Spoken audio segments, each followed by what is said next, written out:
Om Tabakatamritam Tapta Jivanam Kavibiriditam Kalmashapaham Shravanamangalam Srimadatam Bhuignantiye Bhurita Janaha.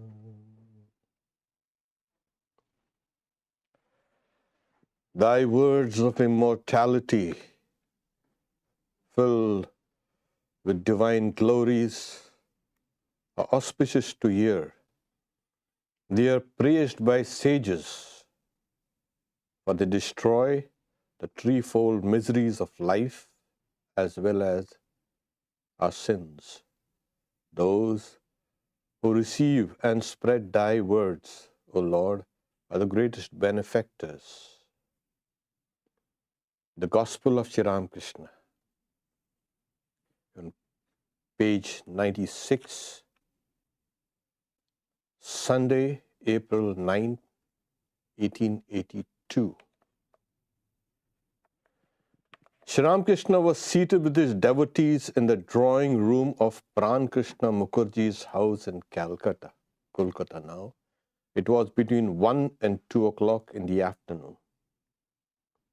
Pran Krishna was called the fat Brahmin now and then by Sri Ramakrishna. It's in. So he was a high government official.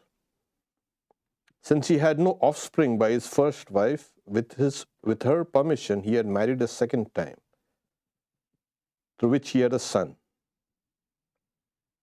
So he had great respect for Sri Ramakrishna.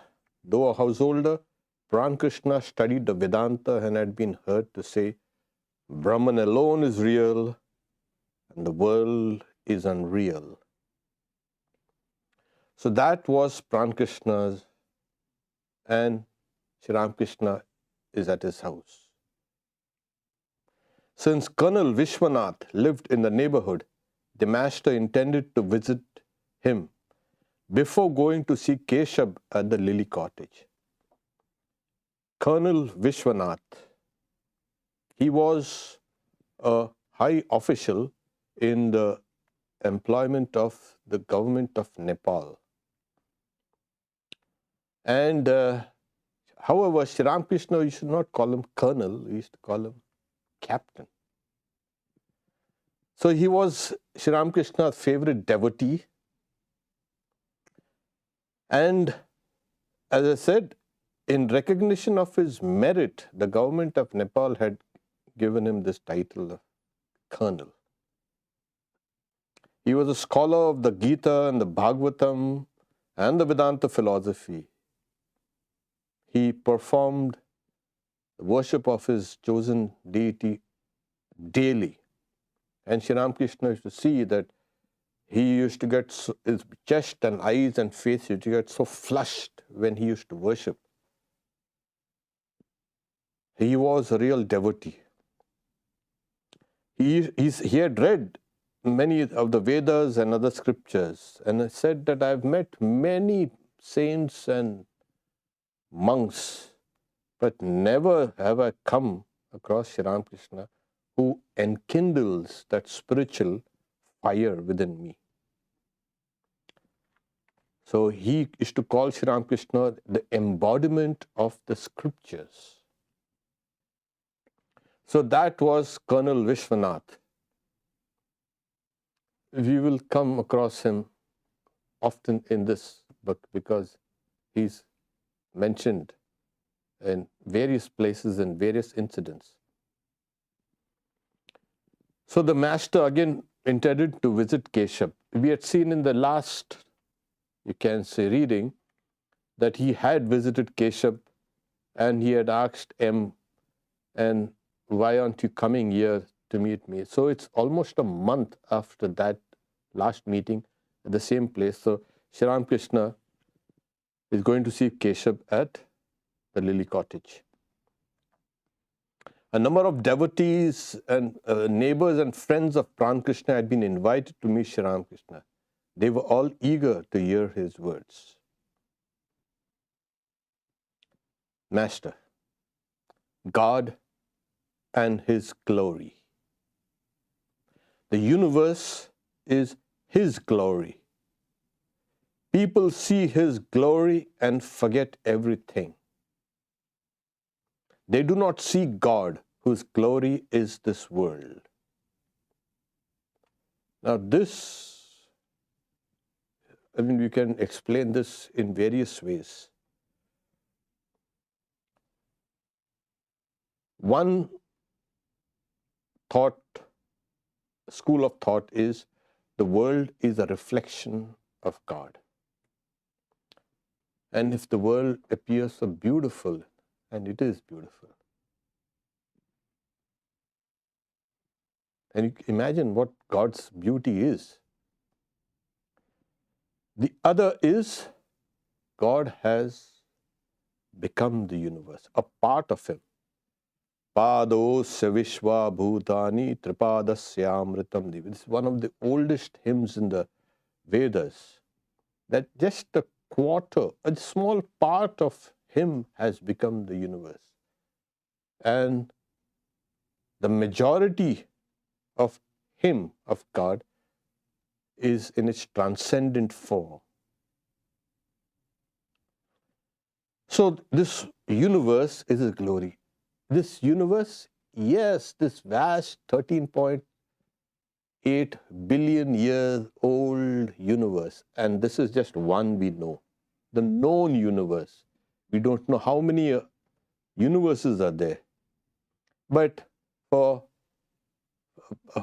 sake of discussion, we'll take this universe. It's so vast, so complex, mind-boggling. All this is his glory.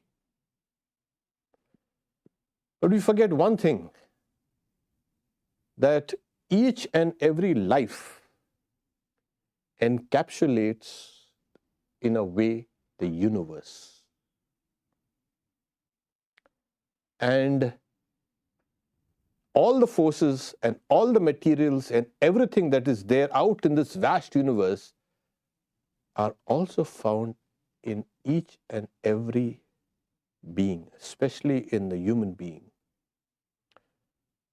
So Swami Vivekananda's great experience of the microcosm and the macrocosm are built on the same plan. And it's less troublesome, to build something. You have one set of rules, which call physical laws or laws of nature, and you build everything according to that.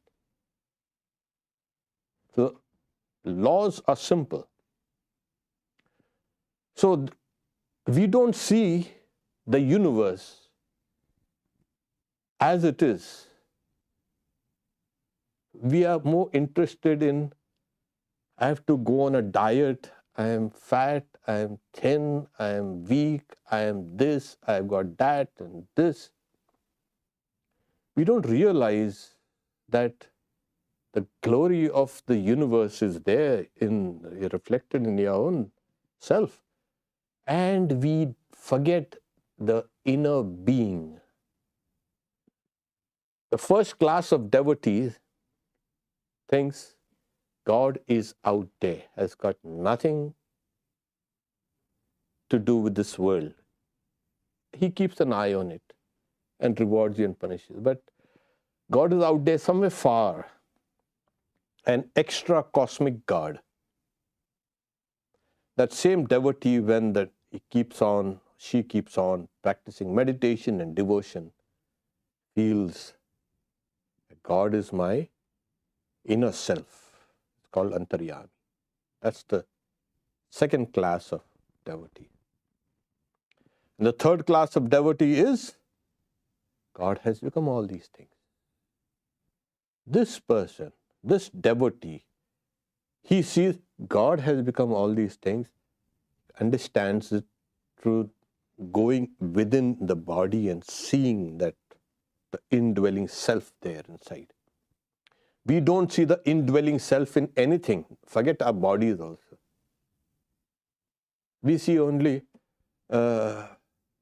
my weight and my height and my this and my that, and I've got to take this supplement and that supplement. What are you doing? Look within you. So we forget. That's why he's saying people see his glory and forget everything. They do not see God. And Vedanta is very clear. He who is in the earth, whose body is the earth, who controls the earth from within, whom the earth does not know, he is your own inner self, the inner controller. And there's a long list. In one of our talks, we had discussed this.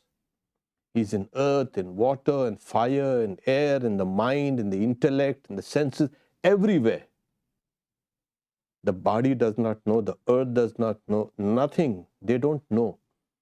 But he is the inner controller of everything, your own immortal self. This is what this whole thing boils down to. They do not see God, whose glory is this world. They run after things more like a kind of a mirage. And you know what happens when you run to a mirage when you're thirsty? Good luck to you. And then he says, all seek to enjoy lust and greed. That is what is driving people away from that inner, you can say, God. But there is too much misery and worry in that. Now he tells us. He should have told us before. But then, even if we are told, we don't listen. So, and this has been the history of human folly. Then he gives an example. This world is like a whirlpool of the Vishalakshi. Just now we said, oh my God, this world is the universe, is the glory of God. And then he said, what's this? Yeah. For those who are so attached to the externals, the trappings, the beauty, the leaf counters, as Sri Ramakrishna says, they are those who don't want to eat mangoes but want to count the leaf and twigs. For them, the world is like a whirlpool of the Vishalakshi. Once a boat gets into it, there is no hope for its rescue. There. Now, Vishalakshi, Vishal is large, huge, or big. Akshi is I. It's a goddess. And if you remember in the life of Sri Ramakrishna, he was going one time with some other devotees and village, you can say, folks, especially one Prasannamai. And as he was going, they were leaving for the pilgrimage. That's about a few miles north of Kamarpukur, this temple. I've been there. So Vishalakshi, there's the goddess there. And we'll come down to the rest of the story. But so there's a temple also there, and there's a stream. And the stream has a lot of whirlpools and eddies. So he's saying, you boat gets into it, it's gone. So the world is like that. Again, he gives another illustration. Again, the world is like a thorny bush. You have hardly freed yourself from one set of thorns before you find yourself entangled in another. This is a common experience.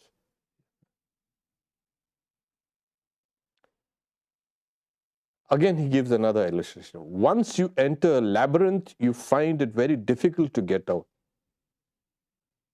Why three? Depends on the three types of minds, broadly classified as tamas and rajas and sattva. Tamas is like a boat getting into that whirlpool of the stream of Vishalakshi. They're gone. There's no hope of escape. The rajas might be, okay, that guy got caught up in this, clothes get caught in the thorny bushes, somehow extricates herself and goes, again gets another. So, thorny bushes all over the place. get lacerated. And then a labyrinth, there's no actual like physical danger, but there's a kind of a anxiety, and you have lost your way. So these other classes of devotees are like that. They have lost their way in this trackless, as they say, labyrinth, and that also. So 3 examples are given to show 3 types of minds with the 3 types of bondages. Living in the world, a person becomes seared, as it were. As it were, no, actually it gets seared.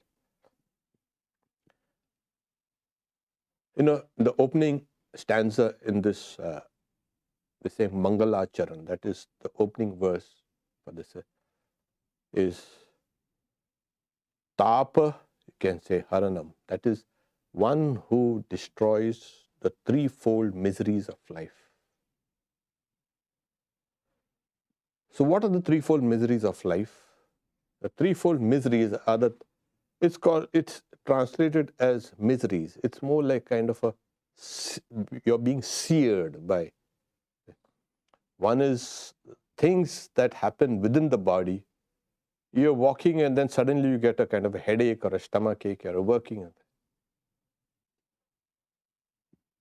Something outside. You're walking on the street and suddenly a kind of a tree almost crushes you. Oh my God. Not your fault.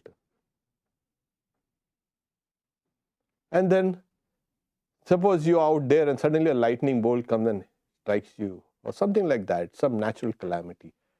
So these 3, you can say, factors, it's called Adhyatma, Adhibhauta, Adhidaiva. These are not in your hands. You have no control over it at all.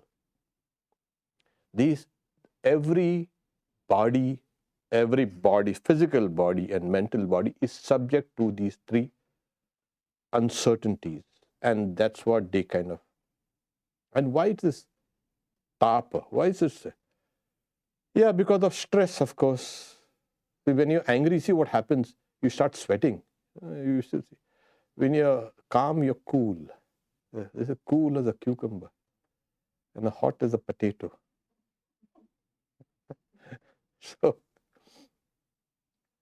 So when your mind is churning, it gives off that heat.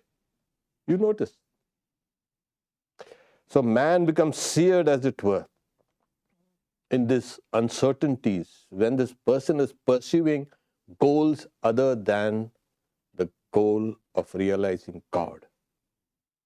That which is within is completely forgotten, and that person is being drawn outside. This is what Sri Ramakrishna said, a devotee. Then what is the way, sir?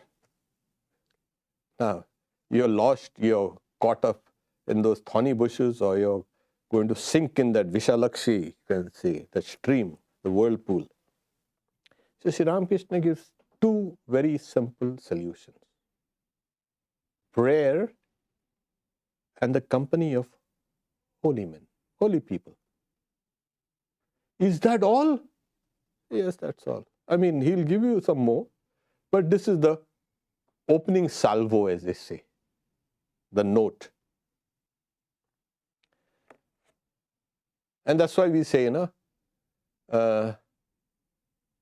when you go to a holy place or to a holy person, you ask relevant questions. Don't ask her, how is the weather and how are you and this and that. Don't ask about what's going on in the world of politics or this and that. Come and ask these questions. Because if you are not seared, which you are, you need a place where you're going to allay all that, you can say, suffering. Company of holy men. So he says, you cannot get rid of an ailment without the help of a physician. There it is. So here you don't have any insurance. Okay, you can come in.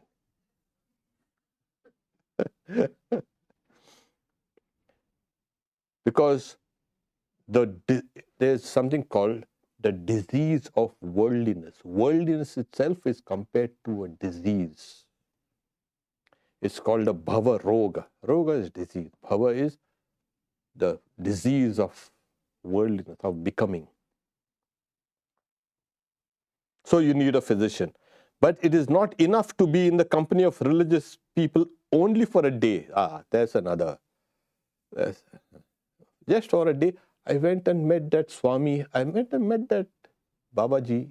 That nothing happened to him. So he's clarifying things. One day you're not going to get anything. You should constantly seek it. There it is. For the disease has become chronic. The disease of worldliness has become chronic. So you need to go to that doctor every time and he'll give you that particular prescription. Okay, you lower the dose or you high the dose. Okay, you could do this and do that. So these are the prescriptions. Exactly like a physician would advise you in trying to cure you. Similarly, a holy person will tell you what exactly you need to do to cure yourself. Of course, there are three types of physicians. One is, Sri Ramakrishna says, one will say, hey, this is the medicine, you should take it, okay? It'll do you good. And, the patients a lot of patients are intractable. They think they know more than the physician. Okay. The another type of doctor is, he'll try to convince you with loving words, this will be good for you, you should take it, you should take care of your health, you've got a future, you've got a family, etc., etc. The third type of physician is, the guy will put you down, lay you flat and sit on your chest and pour that medicine down your throat. This is the Uttama Vaidya. That's the. And this is what, sometimes you need to do that. So don't get surprised if some holy man will come sit on your chest and give you that advice, knock you on the head and lay you flat and because the disease has become chronic. The person who has got a disease thinks, I'm all right. The other guys are all they've got all the problems. I'm okay. Again, you can't understand the pulse rightly unless you live with a physician. This is a pulse. All physicians, But in the ancient, as well, up till the medieval, about the 15th, 16th, even the 17th century, ancient practice of medicine was balancing of the four humors. The Greek, the Romans, they say it, the Mesopotamians and the Egyptians and all, they had. So if you touch it here, you will know, oh, this is the four of phlegm and bile, yellow bile, black bile, and you can say blood, etc. So the chemical imbalances and all, they will give you all this. And a whole system of medicine was kind of built on this. Ayurveda has three, Vata, Pitta and Kapha. So Sri Ramakrishna says, a pulse of phlegm and the pulse of bile. The bile is, so we don't even go, modern science has come away from that, just developed. So some of these ancient, you can say, practices are still in use in some areas. They can touch can feel your pulse and can tell you what exactly have you eaten, when did you eat, what medicines have you taken, etc. Yeah, it's a fine, you can say, perception. So Sri Ramakrishna is telling us that he's not telling us to go to the doctor and get a pill. Saying, if you want to live, if you want to know correctly, you'll have to live with the physician. So then that physician will be able to tell you. So similarly, You go to a holy person, that person is not going to tell you in one day. So you've got to live there, and then slowly and slowly and slowly, you will synchronize your thoughts with that other, you can say, holy persons.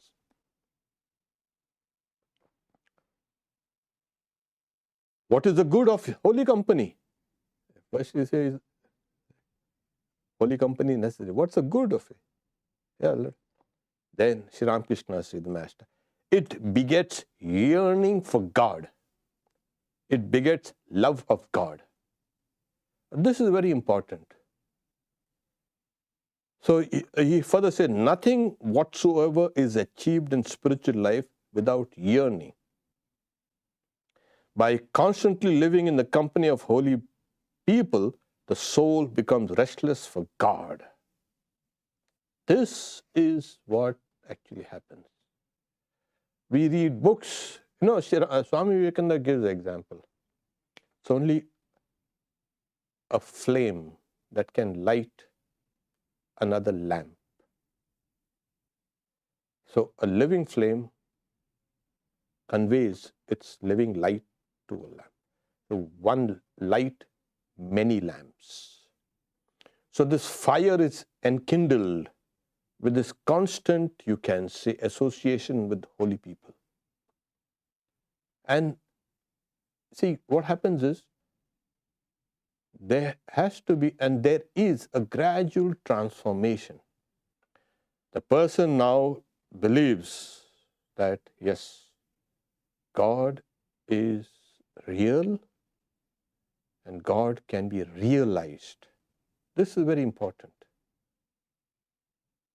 If the holy person keeps on talking about other things than God, then you will be misled. You will think you'll go away from this. And the holy person, the qualification of the holy person will think about God, and those thoughts are transmitted to the people who come and see and meet and talk to them. But this could go on, but then we will see. So here he says, the soul becomes restless for God. Where? Living in the company of, Sri Ramakrishna,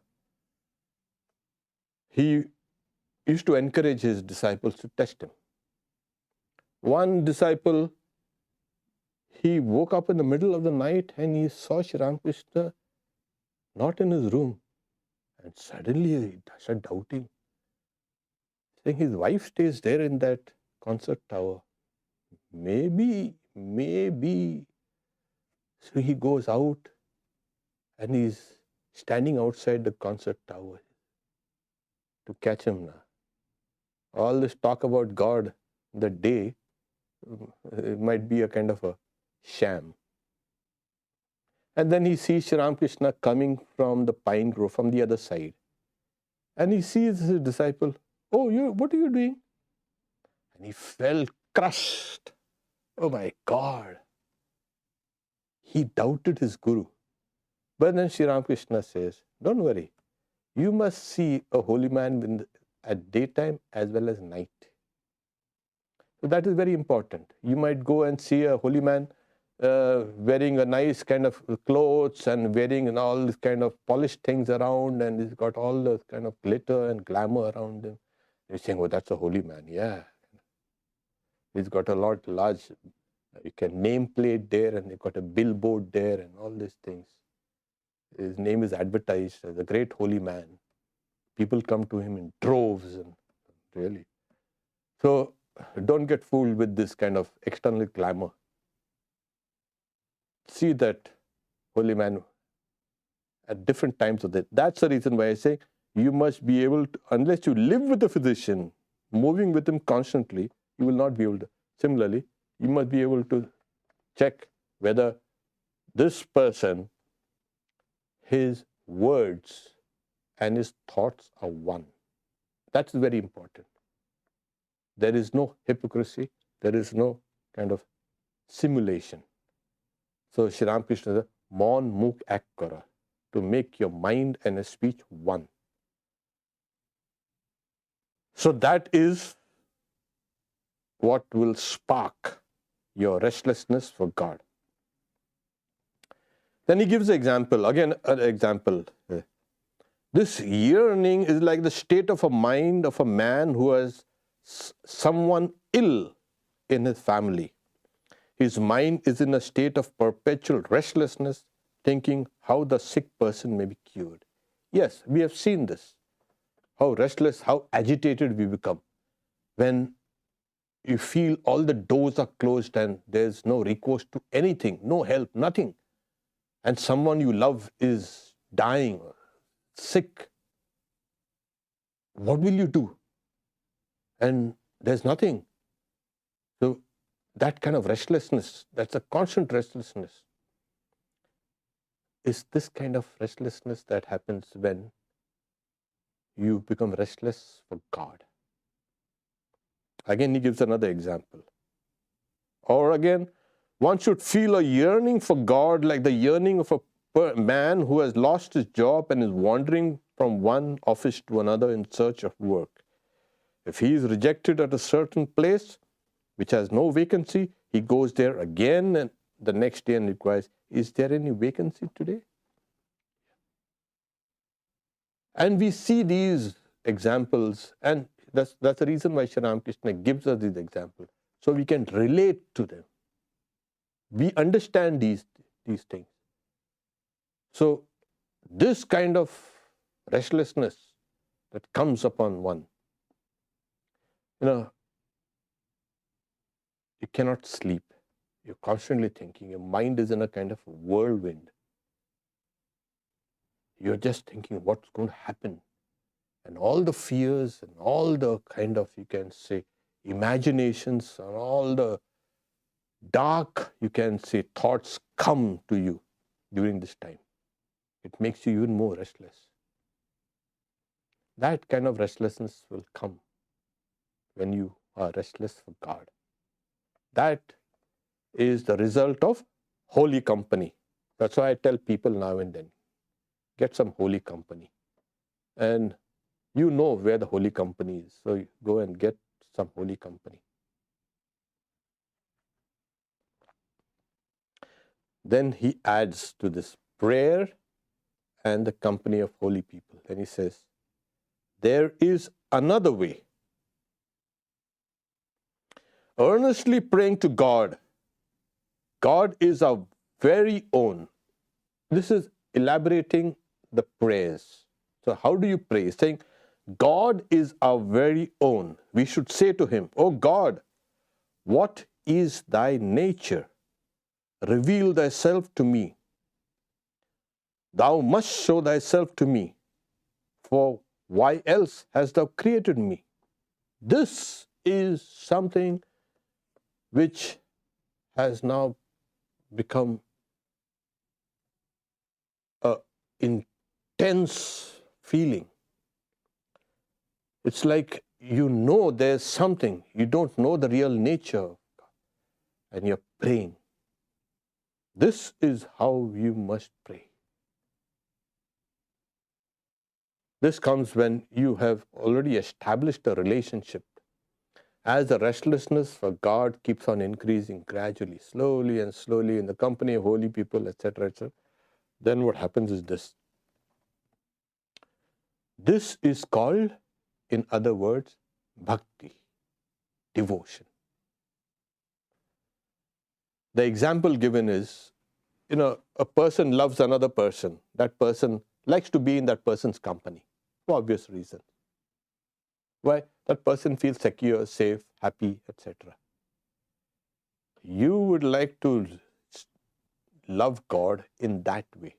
If you love God, you would like to be in the proximity of God. And when you're in the proximity and yet the veil hasn't dropped down, this is how you will pray. So, oh God, what is thy nature? Reveal thyself to me. Thou must show thyself to me. For why else hast thou created me? This is how devotion which has developed, will gather momentum. And it's a tremendous feeling. It takes, as they say, that yearning. Sri Ramakrishna used to say that day and night I used to yearn and yearn and yearn. And my eyes and everything had become kind of restless. My body was constantly agitated. But this is not the ordinary agitation of running after sensory objects or something like. There is something called that, as they say, in his own words, it's called vyakulata, the intense yearning to see God. Saying, if you get this, you've got everything. You don't need anything. This will lead to devotion, bhakti, yoga, knowledge, everything. This yearning is called the yearning to become free, the yearning to know. Now people say yearning to become free, yearning to realize God. It's a yearning for liberation. Vedanta says it's mumukshutvam. It is one of the 4 essential qualifications required for every aspirant. One must have that yearning. It's a bedrock of all activity, yoga, all spirituality. If you don't have a yearning and yet you think, yeah, let's go and do prayers and this and that, yeah, you'll do it mechanically. Sri Ramakrishna gives the example of there are a couple of drunks who got into a boat in the, late in the night, and they were, let's row down the river, and they kept on rowing the whole night. In the morning they found they were in the same place where they got in the boat. They had not weighed the anchor. So most of us are like that. We are doing all this. Oh, Swami, I've been initiated 25 years ago. I married 40 years ago. So I don't say, have you weighed the anchor? When you did that, you should lift that anchor. Oh, I forgot. So the 20 years or 40 years or 100 years also got no meaning only. Because you are in the same place where you started. So this yearning for God is like lifting that anchor, pulling it up. And then you'll see the power in your spiritual practices.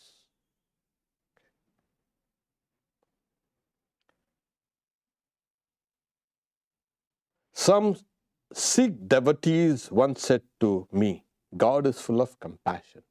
Now there was Sikh devotees, most of them were soldiers. Sikhism was and is, of course, it was the Sikh Panthis. It was one of the offshoots of the mother religion.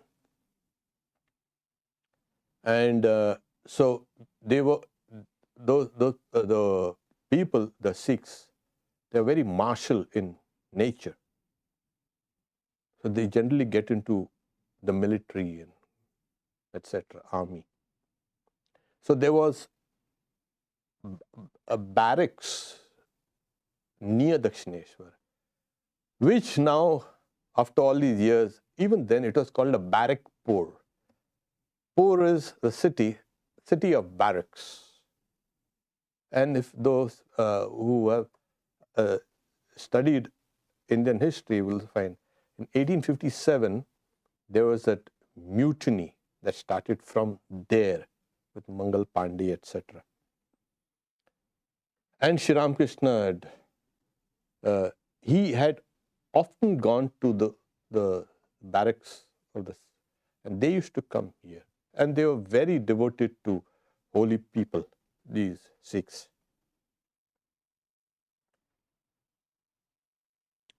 Sikhs means Sikhism, but Sikh means a student.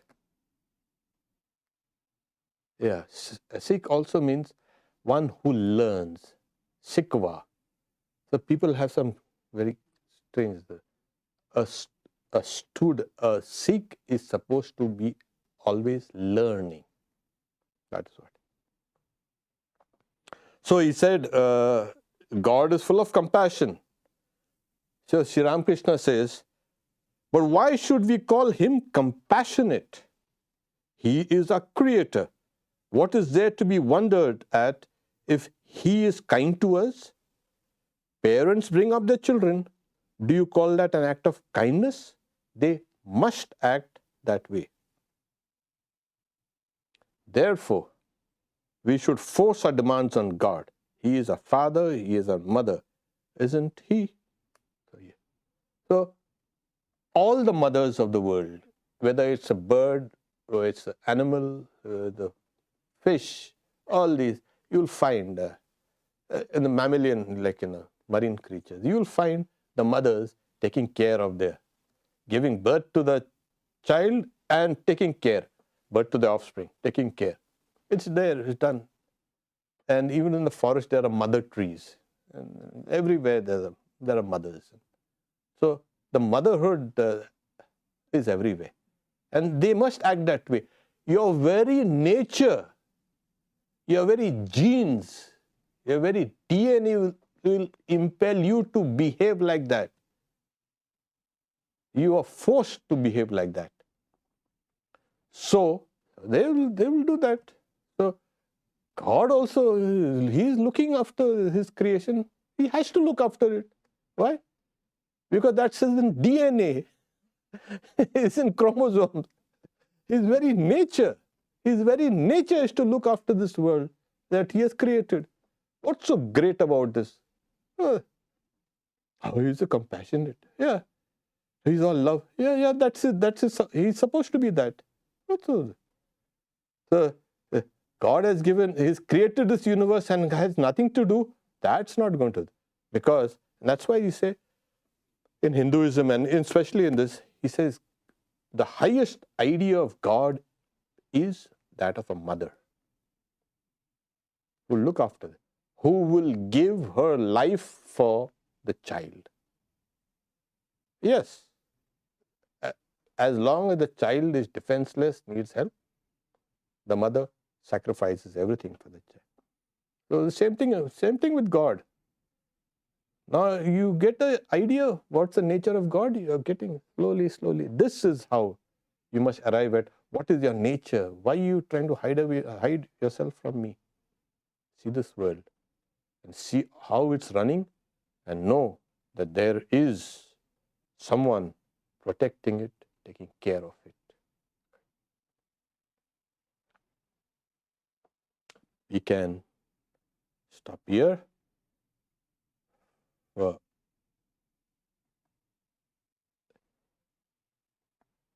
Okay, so do you have any questions?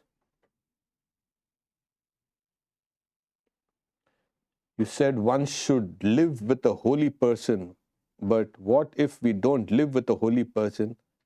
How do we learn to feel the pulse and to learn to love God? Thank you. If you don't have a person, well, holy books is the next best thing. So read books that speak about God. There are two types of books, as I say. No? One is the deliberative. God, maybe God exists or maybe does not exist. We are not sure. It's indeterminate. There are other type of books which are conclusive. If you read the lives of saints from any cultures, we're not necessarily one type, you will find that they lived a very God-centered life, and their experiences, and it's universal, the experiences are of God, how they struggled, how they lived. So all these saints, their lives are so inspiring, tremendously inspiring. That is the next best way where you can learn to have holy company. Okay. In my understanding, the goal is liberation, and to know God is liberation. However, does the desire for liberation and the love of God increase together? Oh, yeah. However, does the desire for liberation and the love for God increase together? Yes. You see, liberation, Vedanta is very clear. It is knowledge that liberates. What is the state of liberation? It's a state of knowledge. Knowledge of what? Knowledge of the reality. And wherever there is knowledge, there is bliss, there is love. Because, and Sri Ramakrishna also says, Shuddha Bhakti, Shuddha Gyan, Ek. That is pure love and pure knowledge is one. And in the highest reaches of knowledge, you cannot differentiate it. This is love or this is knowledge. It is one. It's combined. Also, in the Vedanta text, the reality is designated as Asti. It exists. Bhati, it shines. And Priya, that which is love. So there you are. Okay.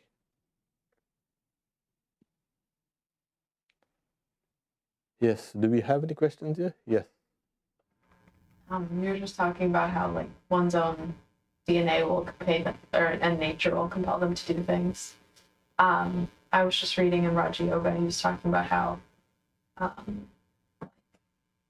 people are like a duck is compelled to go to the water because of reincarnation and because like past experiences. So how does that? That's DNA. All the experiences are there. Yeah. The question is, in Raj Yoga, Swamiji says, like a duck, it's hatched and hatchling, it will take to water. It will not go to try to fly like other birds or something like that. So the body contains the DNA. The soul that has come to inhabit that body, it's a different thing. So when it is living in that body, it will conform to that body. So it will go towards that water because it's the DNA that's pushing. Again, you're impelled to this. That's the standpoint of reincarnation, how the soul. There was a lot of discussion. So suppose a soul has, in its previous incarnation, was a piano player. And this person is born here. So suppose in a circumstances where there is no piano, or he doesn't get an appropriate body to play the piano. So all the karma of the piano will be held in abeyance. So when the present body, which does not have the opportunity to play or learn piano, it's dropped, then it will take another body and all that karma will come again here. Oh yeah. So there's the story of, there was a sage called Bharata. He was a king. And in the old days, when you see a little gray hair on your head or on your beard, you have to abdicate it in favor of your, and go and live a life of a recluse and practice austerities and meditation, etc. in the forest. That was Mountain Dew. That was the scheme of life. Today, old men are still moving around doing all these things. They were serious about liberation. So he went to the forest. He was a king, and he gave up everything and meditating. And a small deer was kind of there around, and he got attached to that deer. And the deer had given birth to a fawn, I think, and it's there. And as days passed by, he grew fonder, and at last moment when he was dying, he was thinking of that fawn. What's going to happen? And in the next incarnation, he was born as a deer. There. Oh my God, he understood.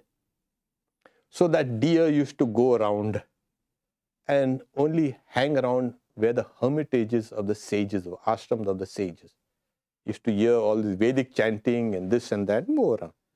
And when that deer died again, it became a human being again. It became a Jada Bharat. So this time saying, I'm not going to get caught. So what? He pretended he's a deaf mute. He never used to speak.